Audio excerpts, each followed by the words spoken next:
I was probably sad that I was smaller than everybody else. Still am. And she said, Kev, dynamite comes in small packages. And I was like, holy Christmas. I'm healed. We're going to change the world because if you impact 1,000 people and those people impact 1,000 people and those people impact 1,000 people, that is 1 billion people. And there's 8 billion people on the planet. And so we are changing the world already in our own unique way.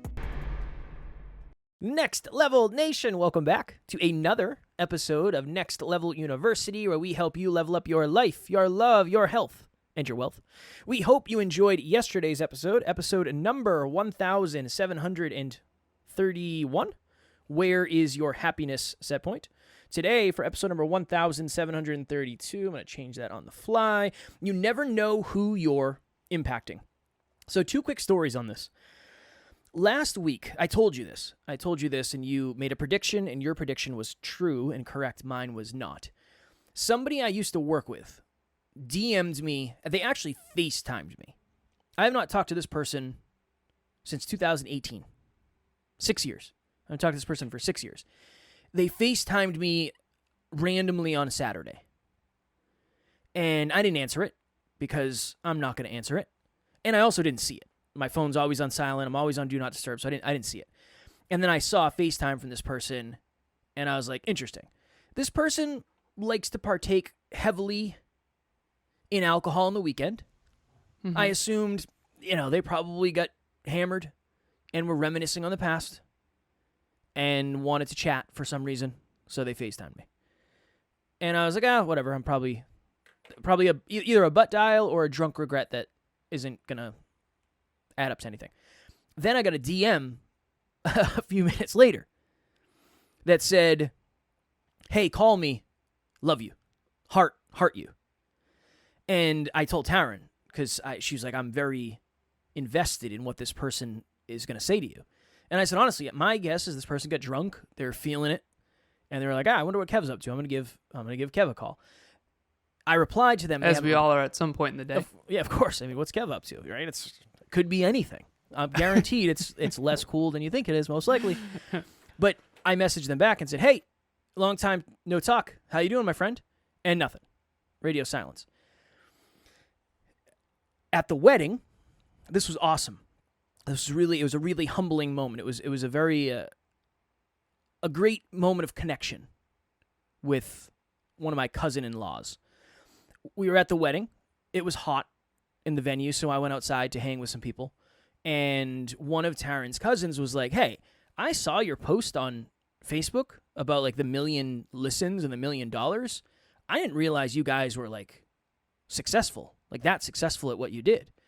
And I said, yeah, nobody knows really. It's like, it's very hard to understand because you see a lot of episodes and you kind of have to know. You kind of have to be in the know. Like in the podcast industry, you might know. And they're like, that's super inspirational. Like, good for you, man. That's awesome. Like, does that happen often? And I said, no, like the way we're doing is pretty rare. And it's taken us a long time, and we've been doing this a long time, 7 years. And they just gave me so much love. It was such a kind, thoughtful, heartfelt message. And it literally made my night. I was like, you're awesome. This is awesome. And I'm really tight with that side of the family. So it was wonderful.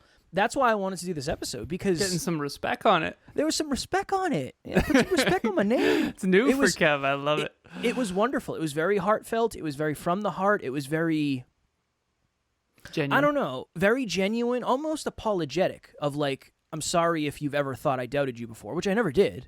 I don't assume people go through their life wondering whether or not I'm going to be successful. I don't really care. Like people have better things to do. That's the first thing I wonder first thing in the morning. Well, yeah, it makes sense. But, other people have more important things to worry about. You're having more of an impact than you probably think. Here's the thing, though. Most people don't have the courage to admit the impact you're having on them unless there's alcohol involved, unless there's tragedy involved, unless there's an insane level of vulnerability, perspective, loss. I guess tragedy and loss might be one and the same. But you're having so much of an impact, you have no idea. One of my clients today said, yeah, somebody reached out to me. I have no idea who this person is. I have no idea how they found my podcast, and they gave me all this love. And I said, it feels good, right? Doesn't that feel good? And they said, yeah. And I said, well, for every person that reaches out, there's a bunch of people that never will. You don't have you have no idea how many people you're helping or how many people you're inspiring or whatever it may be. This is the hard part. It's your responsibility to do it regardless of whether or not those people ever come out of the woodwork, because you're not doing it for that in the first place necessarily. Yes, I want to be the person I needed. That's the reason I do this. But now at this point, I'm also doing this because I love it and it helps me grow and it helps me evolve and I want to be the best I can be and all that stuff. So it's not as much about the love as I thought it would be in the beginning, but you never know. You don't think there's somebody on the other side of your book. You don't think there's somebody on the other side of your Pinterest post. You don't think there's somebody on the other side of whatever it is. Even if it's one person, you never know. So I want to do an episode on that. I didn't plan on this, and it's a courageous moment because I usually get very emotional when I share things like this, but I actually messaged recently. I sent an email to my favorite teacher, and so I'll read it. I had never intended on reading this when I sent it, by the way. I just, and hopefully I can get through it without, and again, I don't know how much I believe in the keep it together thing. If I cry, I cry. It's all good. I just want to throw it out there because we like to keep it honest and fresh here. If Alan cries, I might smile. Now, that is my trauma response. It has nothing to do with Alan. It's just the way I'm wired. I'm working on it, but I just want to throw it out there. If he starts weeping or bawling, I might smile or laugh. That's similar to when Kev tells some really tough stories from his past where he was not courageous. Low self-worth stories. Sometimes I laugh because, two, I think, number one, it's actually comedy movie worthy. Fair. At times. And number two, you made it out. And I did make it out. If you didn't make it out, I probably would not be laughing. So my favorite story of all time is the subject. I said, I'll keep the teacher. I don't see why I would keep the teacher anonymous. Yeah, Mrs. Pryor, I was thinking about you today as I wrote a blog on my LinkedIn. There was a time in AP Calculus class where I got made fun of for asking dumb questions. I put dumb in quotes. And you stuck up for me during a really hard time in my life. Please see attached. This is my favorite story in the entire world. I don't know who wrote it, but it touches my heart at the deepest levels, and I always think of you when I read it. You're still the best teacher I've ever had. Thank you for believing me. Thank you for believing in me during my darkest times, and for bringing me to WPI, because we used to go to math meets at WPI, which is my alma mater, and yeah. So your classes and mathematics saved me at a dark time when I felt like there was no light. Thank you, and I intend to come visit you soon if you'll have me. With love and gratitude, Alan. She said, Alan, so nice to hear from you, and thank you for the kind words. But just like your story, it is me who should thank you.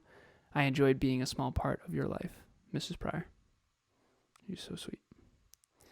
And I didn't know this until my 30s, at least not consciously. Obviously, I knew it unconsciously. But that year, I don't know if it was 2004. I think it was 2004. I think it was 2004 when my stepdad left. And all that stuff happened. So me being bullied, her being there for me during because no one knows, right? So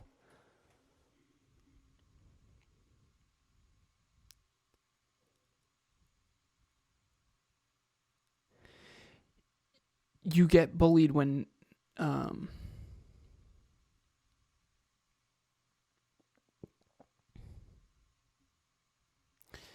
it's this weird thing because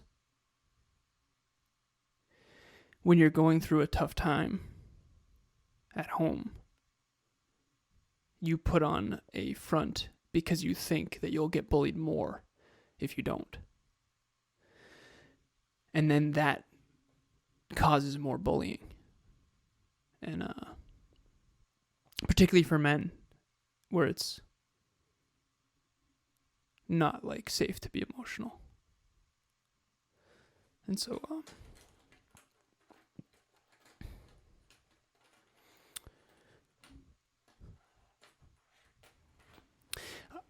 I fucking hated high school, man.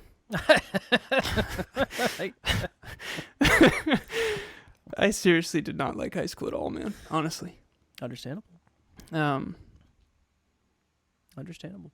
And again, I think there was some, of course, good times too, but for the most part, I remember people, this will be a little tangent, I'll go brief with it, but to the main point, it's Mrs. Pryor didn't understand to the extent that mattered. Yeah. And that's not why she did it either.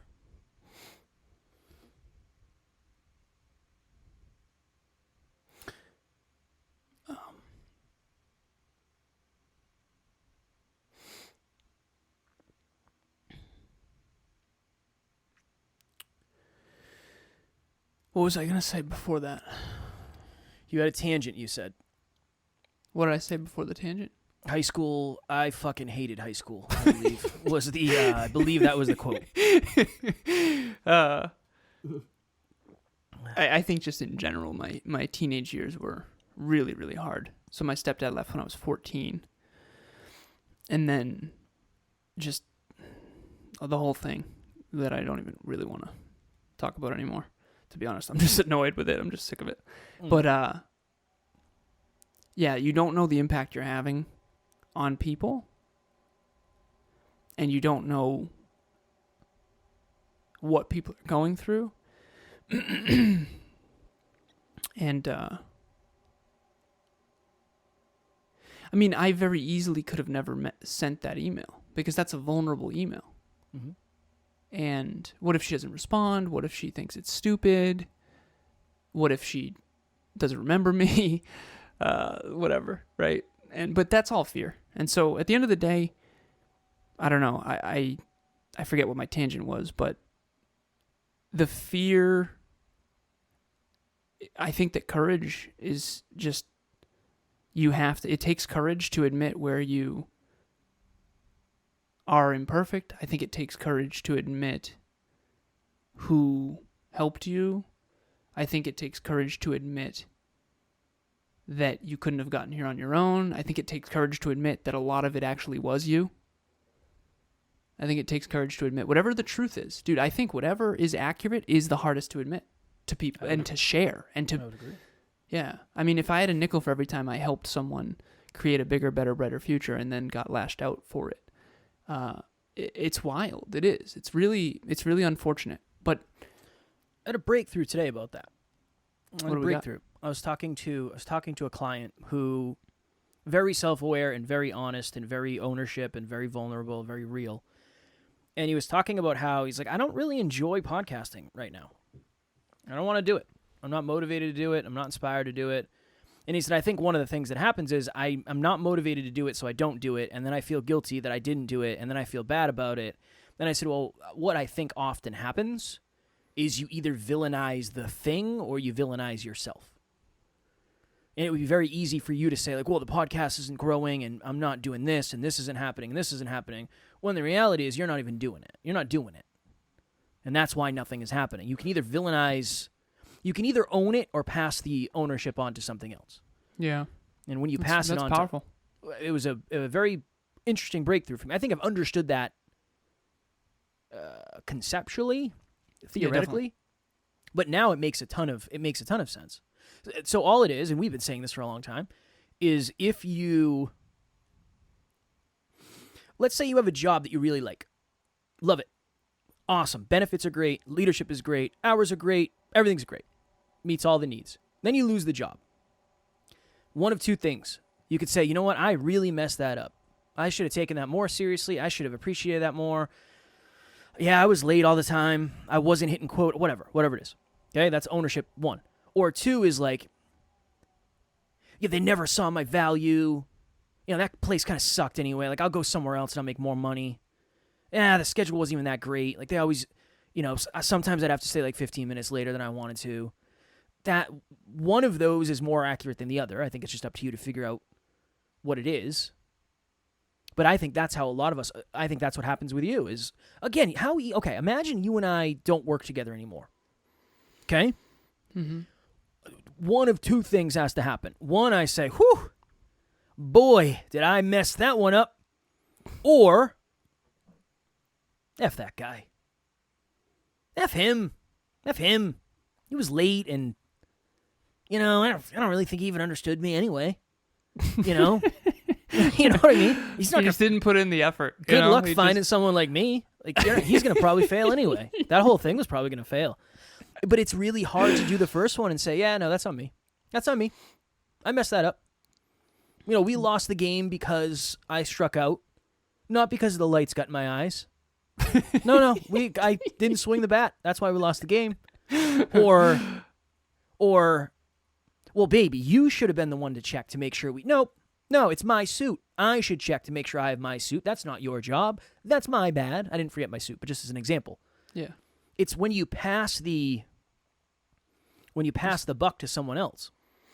Again, not necessarily related to what we're talking about, but I'm also trying to we're trying new stuff, like new angles and new conversation points, and I'm trying to say okay, well, this episode's about you never know who you're impacting.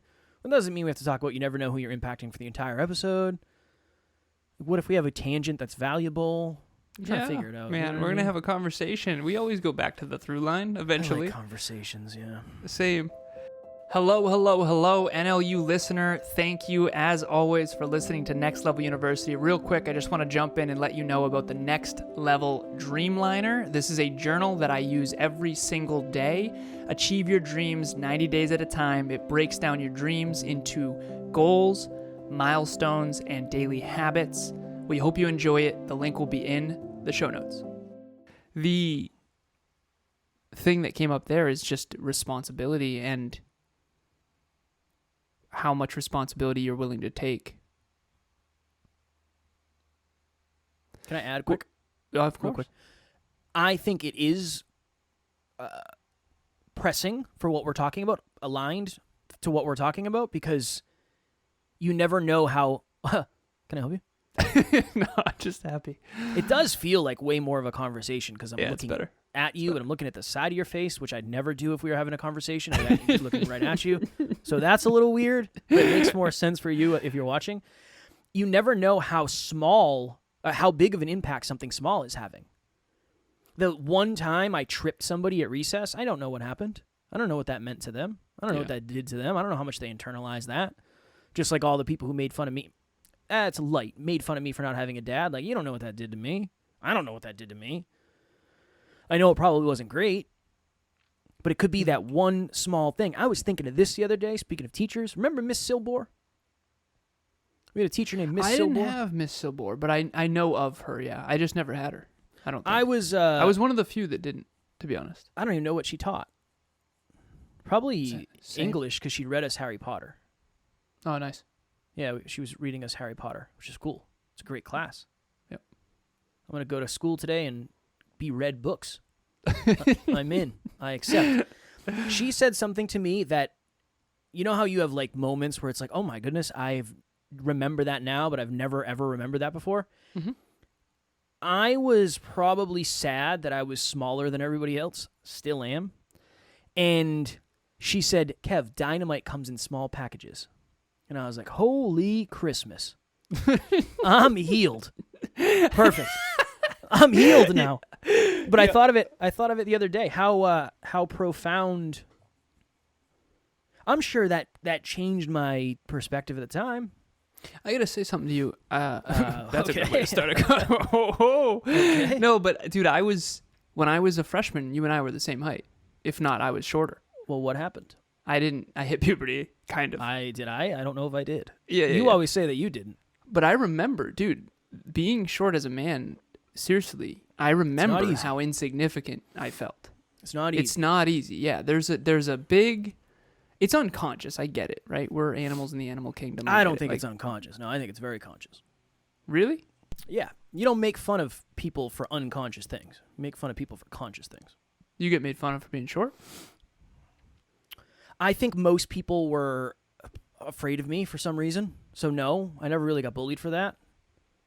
But again, this is one of those things where airing it out on the wavelengths, the interwebs is a dangerous game because if anybody wants to get me, they know where to go. But it's Whatever. That's what it is. Do you think one of your defense mechanisms for, like, one of the reasons you didn't maybe showcase a ton of confidence is because if you do, more people will bully you? Yeah, maybe. I also wasn't that confident. Because someone who appears confident becomes a more easy target, whereas someone who is docile or timid, it's almost like you don't want to pick on them anyway or whatever. I don't think that's what it was. There were a couple kids in our high school. Calvin and Caleb. I'll use 2 first names. Mm-hmm. And Ross, 3 of them. And they were talking one day to me, and they're like, dude, we would never mess with you. Like, of all the people in the school, it's like, I just want you to know, I'm terrified of all 3 of you. So I don't know, this is a weird thing we're talking about right now, because I am terrified of all 3 of you people. And I don't know why you're thinking about me in any way, shape, or form, because I don't want to fight, and I don't like it, and I'm afraid to lose. So I'm not gonna. I was close friends with Caleb way back in middle school. He came up rough, man. Caleb came up rough, for sure. Good dude, though. Yeah, for sure. Good dude. But I was always back to afraid of them, though. I was always afraid of them. Well, you were a fighter. You were into weightlifting. You wanted to be a fighter when you grew up. I wasn't cool, though. My biggest fear was getting to the lunch table and it being like, oh my goodness, none of my friends are in this block of lunch. I am Jeff. Well, you know what I mean? This goes to show, though, I'm telling you, if we polled our high school, everyone would say you were popular. I'm convinced of it. I'm convinced nobody would remember who I was. There's no way. There's no way, Kev. That's false. You were an all-star baseball player. What Nobody are you talking cared. about, man? That's not true. In our school? Nobody cares about the nerds, son. I only got invited to a couple of the parties. You were invited to more parties than I was. That's because I had the party house, man. I never got invited. That's because you hated me. At times I did, yes. We've digressed, haven't we? The thing that I wanted to share as well for everybody, the listeners that do reach out, it can make your whole day. It's awesome. It's awesome. And I have a folder I've talked about. It's called My Deepest Why. And I started this out so many years ago, and I just started accumulating people reaching out saying thank you. It's the only through line to this wild folder now at this point that has over 1,000 images and or videos in it, is it has to have someone thanking NLU, me, for the contribution we made to their life in some way. It's some form of a testimonial or thank you. Or this impacted me, this episode, any of those. If anyone ever reached out and said this episode was amazing because of XYZ, I would screenshot that and save it in a private folder. And so I have thousands at this point, even though I can always tell when we're doing really well because I'm not wasting time because this is the best use of my time. But I'm investing a lot of time into just screenshotting stuff. That's when I can tell we're really having a big impact. But every now and then I'll need to go into that folder, and I used to do this on huddles. I did this a couple times. I used to do as if we did it for years. But I wanted to start opening team huddles with that, just picking 3 listeners who have reached out and reading them anonymously. I would blur the name out, and then just talk about, because I think dude, it's so important to realize that that's what this was about in the beginning. It's so easy. Seriously, when you become a real business, and again, I'm not complaining because I love that. That's what we want. But dude, every now and then it does become wait a minute. Why are we doing this again? Yeah, for sure. You have to, it becomes so much responsibility. It's so much responsibility. And again, we're still at the beginning, so this is nothing compared to what it will be, but every now and then I just have to go back to that folder and just look. What is the point? This is not, if I wanted to go have a career that makes a lot of money, I would not land on this as my first choice. I mean, this is just not naturally profitable. A lot of people don't invest in their self-improvement. They don't invest in personal growth. They don't invest in personal development or mental health, these kinds of things. I mean, the amount people invest in their cars and their homes is, 1,000x what they invest in their own personal development. So, but I also that's not why we're doing it. I was on a podcast earlier today, Kev, and it was a pre-call. So essentially it was an interview prior to the interview. And she was asking me, like, why are you doing this if you have your own podcast? Like, and she was genuinely asking. I don't feel like it was an attack, although it might have been both. I said, I know it's a little weird, but I'm not here. She's like, well, what are you trying to sell? And I was like, I'm not actually, I know what you think, and that's okay. I get it. It's a business podcast. So thank you for that. I'm actually here to serve. I said, I know a lot of people say that they're service first. I said, I'm here to serve. And I told her this. I literally said this. I said, COVID spread really fast. And it was crazy how quickly it spread. It was 2 people, then it was 4 people, then it was 8 people, then it was 16 people, and then it was just exponential. And I said, I want that same thing to happen with self-improvement. And holistic self-improvement in particular. And so I'm here, number 1, to serve. And number 2, I want to practice my craft. I want to get better at this. And when you ask me questions I've never been asked before, I get an opportunity to articulate things that I've never articulated before. And then I get better, which helps me add more value to more people.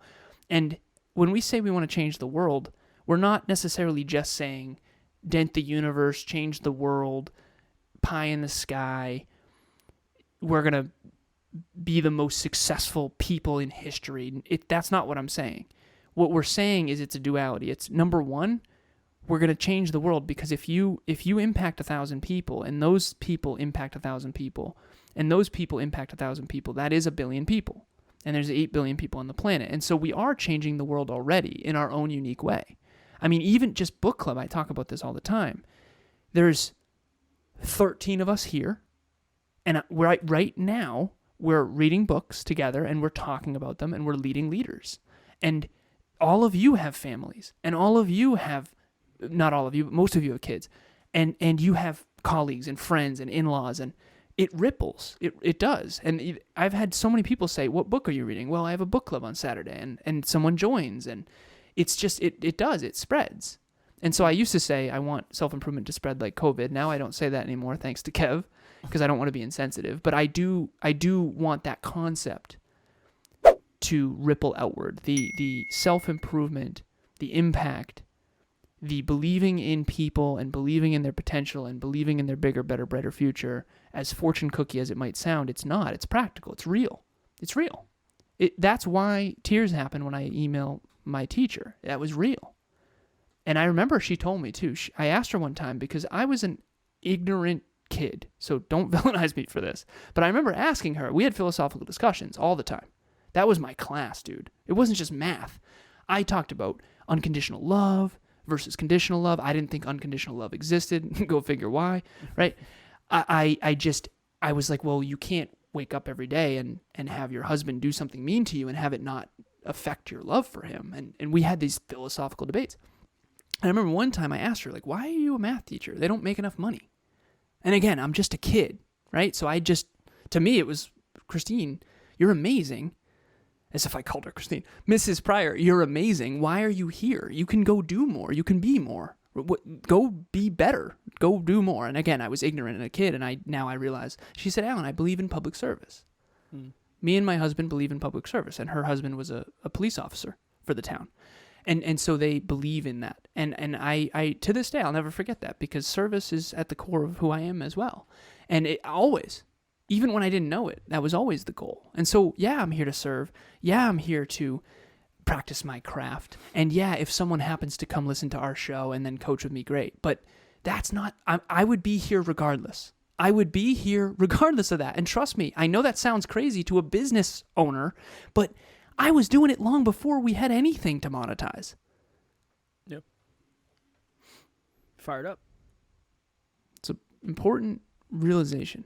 It is, dude. It's a lot of people say serve first, but that's it's more words than it is their actual goal. Yeah, I would agree. We went to a conference one time and we left shortly thereafter because it was like, I can see what this is all about. I'm all for making money. I love money. But that's not what it's all about.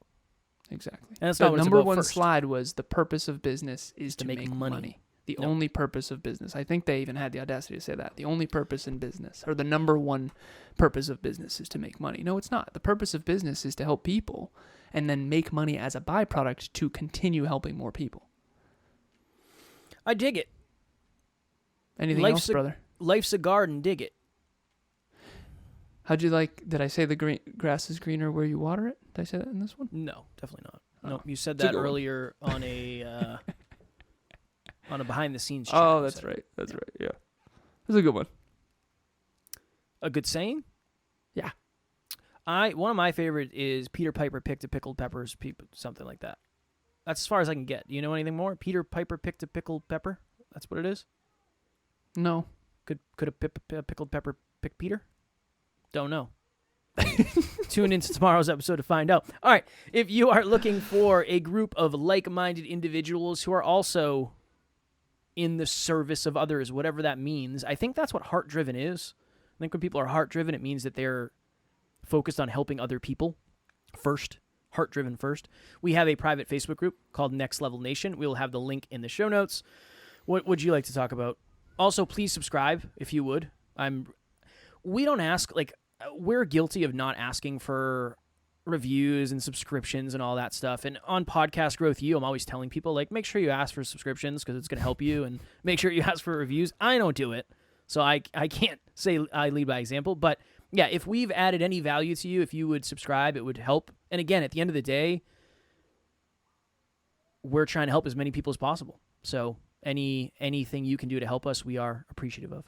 Some of the people that have transformed Kevin and I's life and transformed NLU, team members, community members that have been with us for years, they came from just stumbling upon the podcast on iTunes. Yeah. And if you give us a review and contribute in that way, it's more likely that more people will find us, which then we can help more people. So yeah, if we've added value and changed your life in a positive way, please reach out, number one, and please rate and review the show. And if you do not like the show at all, please do not. Yeah, please don't. Here's the other thing. This is interesting too. The more impact we have, the better the podcast is ultimately going to get. Because the reason we'll invest in it. Yeah. Yeah, we're never gonna have a Patreon link or a buy me a coffee link where it's hey, if you like this episode, you can donate $5. No, we're gonna try to grow our business and get better at growing our business and adding more value. That's never gonna be a thing. But the more opportunity we have to impact, the more profitability ultimately occurs, and then we can reinvest into the podcast. That'll never happen. It's never gonna be hey, here's our Patreon. I won't say never, but I can't imagine it'll ever happen. Mm-mm. I'll never ask you to buy us a coffee because we have a business and we're trying to grow the business and we're working on the business. If I can't buy a coffee, that's my fault. That's not your fault if you're listening. So, yeah. All right. You were going to say something? Did I interrupt you? No, you didn't. I do want you to ask if you'd be willing to share. What didn't you understand? Again, it's a little bit of a tangent, but what didn't you understand in the beginning? When you used to listen to podcasts? Yeah. What didn't you understand about this whole process? Because if you enjoy the show and you contribute to the show by giving us a review that's positive, more people will listen to the show and the show will get better because it will grow. Is that not an obvious? Yeah, I didn't understand any of that. Okay. You know what I realized recently? There was a streamer. They were going over how much streamers make, on YouTube streamers, and one of them said 65% of how much I make is from my subscribers, donations. Yeah. 65% of, and I was that's such an interesting thing. The audience knows that the person has more money than them, but they still donate their money to that person to help them make more money. What an interesting psychological rabbit hole that was. Yeah. For us, it's more subscriptions help us get on the top charts. Reviews are just like Amazon, where before you buy something, you're going to look at the reviews. If we're on the top charts, we're going to attract more people. If we're going to attract more people, naturally the business will grow because we have the offerings that we have. And then ultimately that money will get put back into the business for new mics and new cameras and new backdrops. And when we have different homes, the studios will be different and bigger team and more resources on YouTube and better guests on Podcast Growth U and whatever, all that stuff. So yeah, ultimately, it's your attention that helps us grow more than it ever will be like, hey, donate to this or buy me a coffee, whatever it is. Yeah. I didn't understand any of that in the beginning, no. Nice. Yeah, thank you for... You're very welcome. Well articulated, I sir. appreciate it. It's a good question. All right. As always, we love you. We appreciate you. We are grateful for each and every one of you, genuinely. And at NLU, Ether United fans, we have family. We will talk to you all tomorrow. Keep having an impact. Next Level Nation.